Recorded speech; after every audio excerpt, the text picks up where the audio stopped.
తక్కువ వెలుతురున్న ఒక చిన్న అపార్ట్మెంట్లో చిన్న తమ్ముడు దిగుడుగా కూర్చునున్నాడు.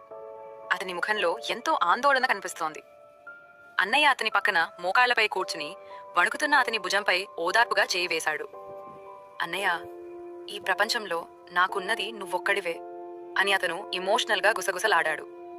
కొన్ని రోజుల తర్వాత చిన్న తమ్ముడు కిచెన్ టేబుల్ దగ్గర తలదించుకుని ఎంతో బాధగా కూర్చునున్నాడు. అన్నయ్య అక్కడికి వచ్చాడు. తన తమ్ముడి పరిస్థితి చూసి అతని ముఖంలో ఆందోళన కనిపిస్తోంది.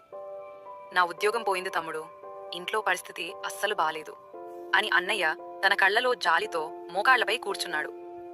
ఆ అపార్ట్మెంట్లో ఒక చిన్న వెలుగు కనిపించింది. చిన్న తమ్ముడి కళ్లలో ఆశ చిగురించింది. నిజంగానా అన్నయ్య అని అతను మెల్లగా అడిగాడు.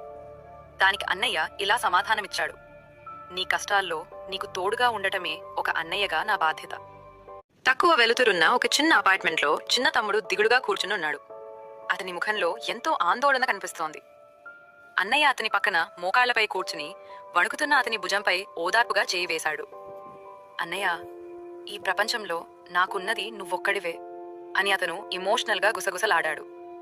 కొన్ని రోజుల తర్వాత చిన్న తమ్ముడు కిచెన్ టేబుల్ దగ్గర తలదించుకుని ఎంతో బాధగా కూర్చునున్నాడు.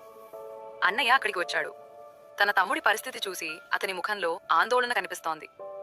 నా ఉద్యోగం పోయింది తమ్ముడు, ఇంట్లో పరిస్థితి అస్సలు బాలేదు అని అన్నయ్య తన కళ్లలో జాలితో మోకాళ్లపై కూర్చున్నాడు.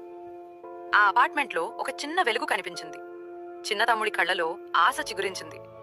నిజంగానా అన్నయ్య అని అతను మెల్లగా అడిగాడు. దానికి అన్నయ్య ఇలా సమాధానమిచ్చాడు: నీ కష్టాల్లో నీకు తోడుగా ఉండటమే ఒక అన్నయ్యగా నా బాధ్యత.